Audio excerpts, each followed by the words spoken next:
Is measure 2026-006. Mr. Donovan, I'll let you explain it. Sure. This was a measure to amend one of the zoning bylaws. Essentially, right now, a business is allowed to have one sign on their property. If they're not on a corner lot, but they happen to have the entrance not on the public way, they have to decide whether they want their sign above their entrance or on the street. So what this amendment would allow is them to have two signs, with some other limitations regarding the size of the sign relative to the size of the wall. You and I both happened to see this in a article in the Sun Chronicle, a column in the Sun Chronicle, where they referred to a business that wasn't able to have their sign on the public way because of this bylaw.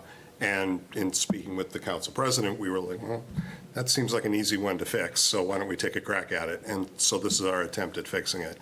I make a motion to refer measure 2026-006 to the planning board. Hearing none. All those in favor say aye. Aye. Any opposed?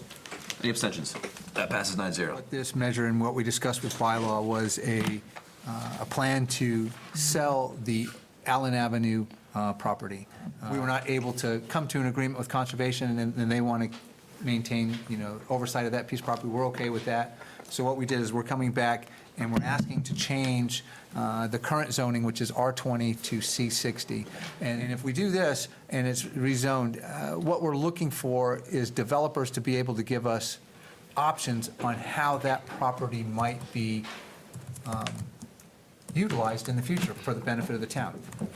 If it goes as an R20, the only likely response that we would give would be 6 to 8 houses.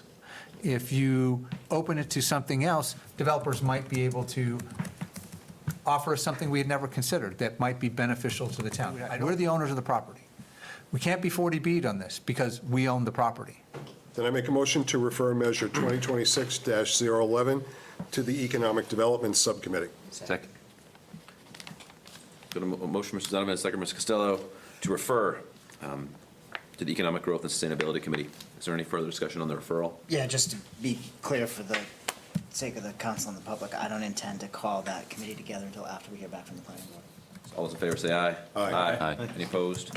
Abstentions? That passes 9-0. A report on the conversation we had with a representative from Marcus Partners. So the presentation started off, Town Manager Board gave a brief overview of the site from the time it was acquired by the current owners to the demolition of the old Answer's Fitness, the process they went through with the planning board to get approval to put a warehouse on the property.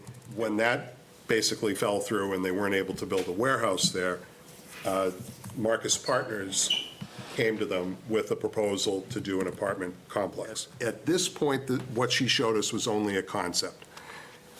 Basically, what she did was she took the buildings that they're putting up on Kelly Boulevard, and she sort of played a Tetris and figured out how many of them she could fit on this property. The concept is very similar to Kelly Boulevard, but it has slightly more units. Kelly Boulevard is 304 units.